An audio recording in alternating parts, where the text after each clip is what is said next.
બુલેટિનમાં આપનું સ્વાગત છે। હું છું પંકજ શર્મા। શરૂઆત મહત્વપૂર્ણ ખબરથી સુરતથી આવી રહ્યા છે સમાચાર। સુરતમાં 12 વર્ષની કિશોરી સાથે બળાત્કારનો બનાવ બન્યો છે। પ્રેમ જાળમાં ફસાવી અને બળાત્કાર ગુજાર્યો। યુવકે વિડિયો વાયરલ કરવાની ધમકી પણ આપી હતી। અંગત પળોનો વિડિયો બનાવી અને બ્લેકમેલ કરતો હતો। કિશોરીએ માતાને હકીકત જણાવતા સમગ્ર ઘટનાનો ખુલાસો થયો। પોલીસે આરોપી દીપક ચૌહાણની ધરપકડ કરી લીધી છે।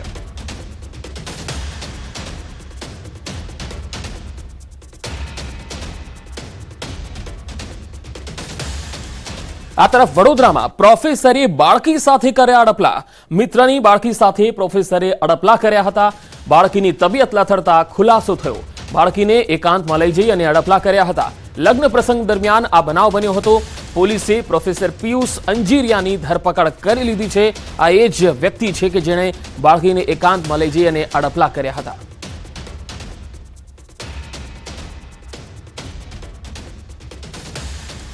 તો અમદાવાદમાં 15 વર્ષીય સગીરા સાથે દુષ્કર્મ થયાની ઘટના સામે આવી। ગત 2 ફેબ્રુઆરીએ સગીરા તેની બહેનપણીના ઘરે જવાનું કહી અને નીકળી ગઈ હતી, પરંતુ તે પરત ફરી ન હતી। એવામાં 7 ફેબ્રુઆરીએ એક યુવક અને યુવતી આ સગીરાને નશાની હાલતમાં ઘરે મૂકી ગયા। પિતાએ પૂછપરછ કરતા સગીરાએ ચોંકાવનારી બાબતો જણાવી હતી। આ સગીરા એક યુવક સાથે કાંકરિયા ગઈ હતી। ત્યારબાદ તે યુવકે તેને કેફી પીણું પીવડાવી અન્ય જગ્યાએ લઈ જઈ દુષ્કર્મ આચર્યું, જેનો વિડીયો પણ બનાવ્યો। આ યુવકે વિડીયોના આધારે સગીરાને બ્લેકમેલ કરી અન્ય યુવકો સાથે પણ સંબંધ બાંધવા દબાણ કર્યું હતું। વિડીયો વાયરલ કરવાની ધમકી આપી તેની પાસેથી 90,000 રૂપિયા પડાવી લીધા। આમ 4 દિવસ સુધી યુવતીને નશામાં રાખી તેની સાથે દુષ્કર્મ આચરવામાં આવ્યું, જે બાબતે પોલીસે ફરિયાદ નોંધી હવે તપાસ આગળ વધારી છે। તો રાજ્યમાં દુષ્કર્મની ઘટનાઓ ખૂબ વધી રહી છે। બાળકીઓ મહિલાઓની સલામતી સામે મોટો સવાલ ઉઠી રહ્યો છે। રાજ્યના અલગ અલગ વિસ્તારોમાં રોજ બાળકીઓ, સગીરાઓ, યુવતીઓ પર દુષ્કર્મની ઘટનાઓના કેસ સતત વધી રહ્યા છે। ત્યારે સવાલ એ છે કે શું ગુજરાતમાં મહિલાઓ સુરક્ષિત છે કે કેમ? હવે રાજકોટની એક ઘટના સામે આવી છે, જ્યાં ગ્રીષ્મા હત્યાકાંડ જેવી જ ઘટના બની। પ્રેમીએ પ્રેમિકાને છરીના ઘા માર્યા। પ્રેમિકાની અન્ય યુવક સાથે સગાઈ થતા હુમલો કરી દીધો। હુમલા બાદ પ્રેમીનો આપઘાતનો પ્રયાસ। બંનેને સારવાર માટે હોસ્પિટલમાં ખસેડાયા છે। રાજકોટના જંગલેશ્વર વિસ્તારમાં પ્રેમીએ પ્રેમિકાને છરીના ઘા મારતા ચકચાર મચી ગઈ। પ્રેમિકાની અન્ય યુવક સાથે સગાઈ થતા આરોપી સંજય મકવાણાએ જીવલેણ હુમલો કર્યો। આડેધડ છરીના ઘા મારતા યુવતીને ગંભીર ઈજા થઈ। પ્રેમિકાની હત્યાના પ્રયાસ બાદ આરોપી સંજય પણ આપઘાત કરવાનો પ્રયાસ કર્યો હતો। તપાસમાં સામે આવ્યું કે બંને વચ્ચે છેલ્લા 6 વર્ષથી પ્રેમ સંબંધો હતા, પરંતુ યુવતીની અન્ય જગ્યાએ સગાઈ થતા સંજય ઉશ્કેરાઈ ગયો અને હત્યાનો પ્રયાસ કર્યો।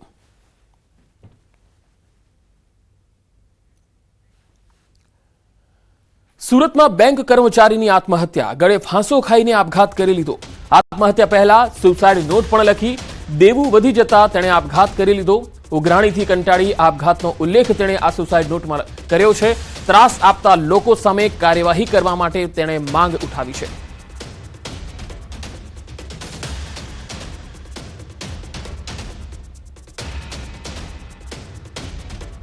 નર્સ ભરતી કૌભાંડનો જે મામલો છે, જીટીયુએ તપાસ રિપોર્ટ આરોગ્ય વિભાગને સોંપ્યો છે।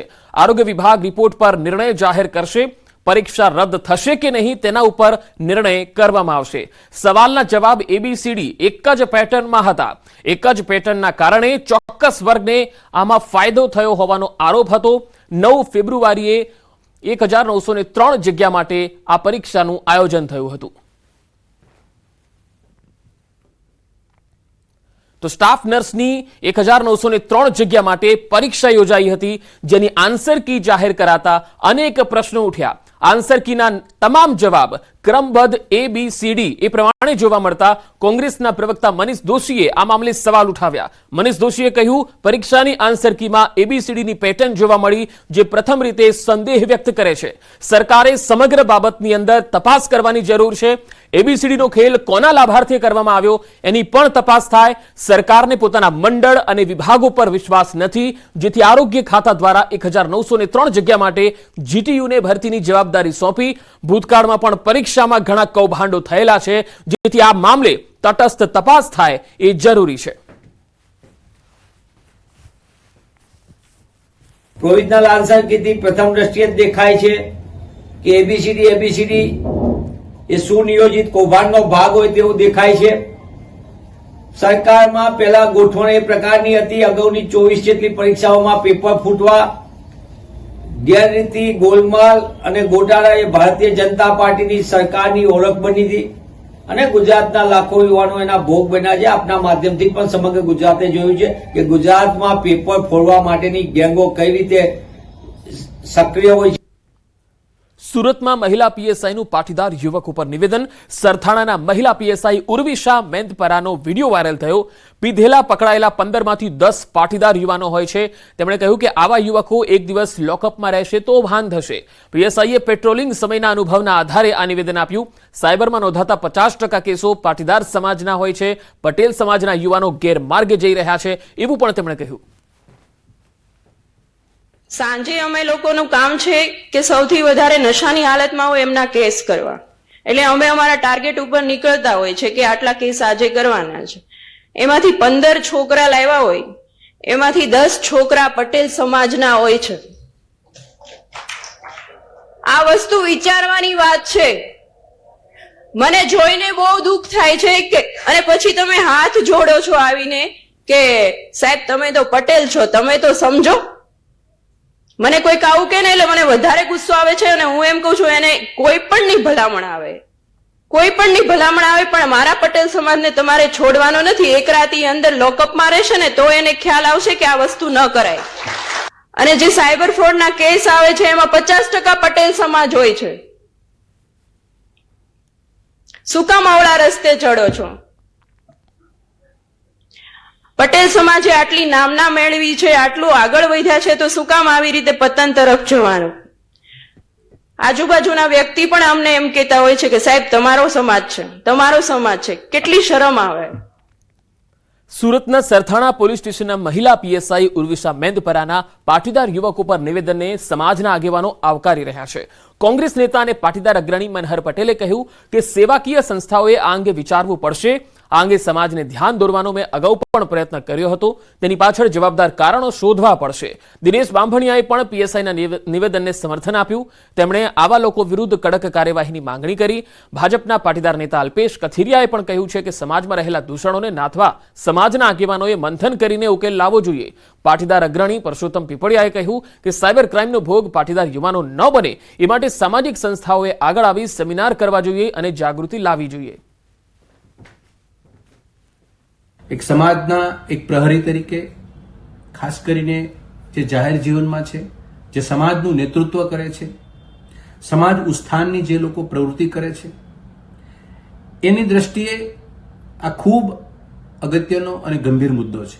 તો સમાજ આ બાબતે ખૂબ જ ગંભીર રીતે વિચારે અને આ બાબતે પોલીસ કાર્યવાહી પણ કડક પાયે થાય અને કોઈ પણ વ્યક્તિ આવા વ્યક્તિઓની ભલામણ ન કરવી જોઈએ એવું મારું સ્પષ્ટ માનવું છે. કોઈ પણ પ્રકારનું વ્યસન હોય એ માટે સમાજના આગેવાનોએ મંથન કરવું જોઈએ, ચિંતા કરવી જોઈએ અને માત્ર ચિંતા ને મંથન કર્યું નહીં, એ પછી એનું સમાધાન કઈ રીતે થાય, કઈ રીતે આ સમસ્યાનું સમાધાન થાય એ માટેના પણ પ્રયાસ થયા. જે સામાજિક સંસ્થાઓ છે એના સેમિનારો ગોઠવવા જોઈએ, જાગૃતતા લાવવી જોઈએ અને બને એટલા ઓછા બનાવો બને તે માટેના પ્રયત્નો કરવા જોઈએ. બનાસકાંઠા સાંસદ જ્ઞાનીબેન ઠાકુરની સમાજને અપીલ. દિયોદરના અસાણા ગામે ધાર્મિક પ્રસંગ દ્વારા જ્ઞાનીબેને ઠાકુર સમાજને અપીલ કરી. શિક્ષણમાં ખર્ચાઓ વધુ થાય અને કુરિવાજો બંધ કરવા અપીલ કરી. મને અભિનંદન આપવાનું મન થાય કે અસાણા ગામ પોલીસ સ્ટેશન એ ઓછું જતું હશે. નાની મોટી બબાલ થાય તો સમાધાન કરી લેવું, ફરિયાદ દાખલ થાય ત્યારબાદ અનેક ખર્ચાઓ થતા હોય છે. નહીતર સમાજવાળા ન્યાય કરશે તો તેઓ પોલીસવાળા નહીં કરે. જ્ઞાનીબેન ઠાકોરે આ વાત કહી હતી.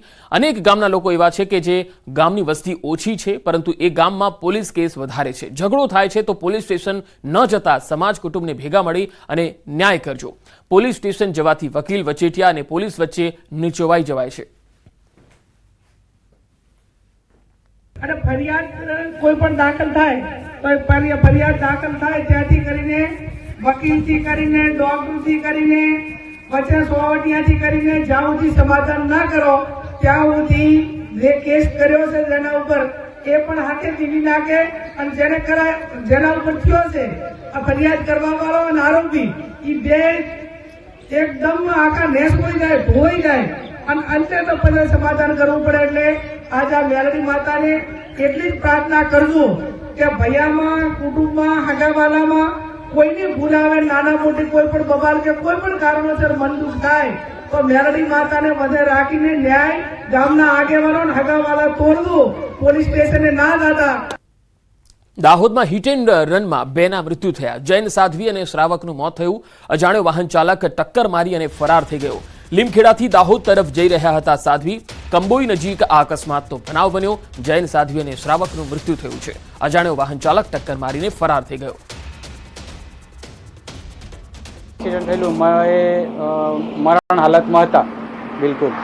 અને એના પછી સાહેબ લોકો આવેલા હતા, જે પોલીસ ખાતું લીમખેડાના જે જમાદાર છે, પછી એમ્બ્યુલન્સ હતી, પછી અહીંથી એ ઝાયડસમાં દાહોદ લઈ ગયા. વલસાડ જિલ્લામાં આઈટી વિભાગનો સપાટો. જાણીતા બિલ્ડરોના ત્યાં આઈટીના દરોડા. આર્કિટેક્ટ વકીલોને ત્યાં પણ તપાસ થઈ રહી છે. આઈટી વિભાગના દરોડાથી બિલ્ડર લોબીમાં ફફડાટ વ્યાપી ગયો છે. જાણીતા બિલ્ડરોને ત્યાં આઈટી વિભાગ તપાસ કરી રહ્યું છે. આર્કિટેક્ટ અને વકીલોને ત્યાં પણ તપાસ ચાલી રહી છે, જેના કારણે બિલ્ડર લોબીમાં ફફડાટ વ્યાપી ગયો છે.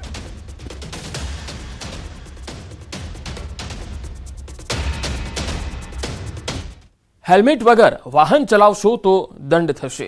સુરત જિલ્લા પોલીસે હેલ્મેટ પહેર્યા વિના 2 વ્હીલર ચલાવતા વાહન ચાલકો સામે લાલાક કરી. સુરત જિલ્લા પોલીસે હેલ્મેટ વગરના બાઇક ચાલકો પર કાર્યવાહી કરી. પલસાણાના કડોદરા વિસ્તારમાં 9 વાહન ચાલકોને દંડ ફટકારવામાં આવ્યો.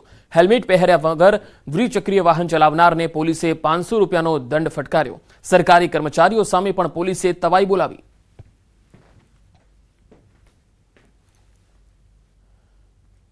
આણંદ જિલ્લામાં ગટરની અધૂરી કામગીરીથી સ્થાનિકોને હાલાકી પડી રહી છે.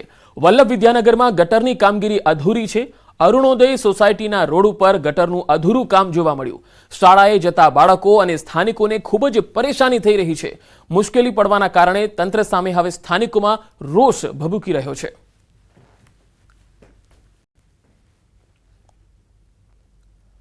પ્રધાનમંત્રી નરેન્દ્ર મોદી 2 દિવસ અમેરિકાના પ્રવાસે છે. વોશિંગ્ટન એરપોર્ટ પર પીએમ મોદીનું ભવ્ય સ્વાગત થયું. પીએમને આવકારવા માટે ભારતીયો એરપોર્ટ પર ઉમટ્યા હતા.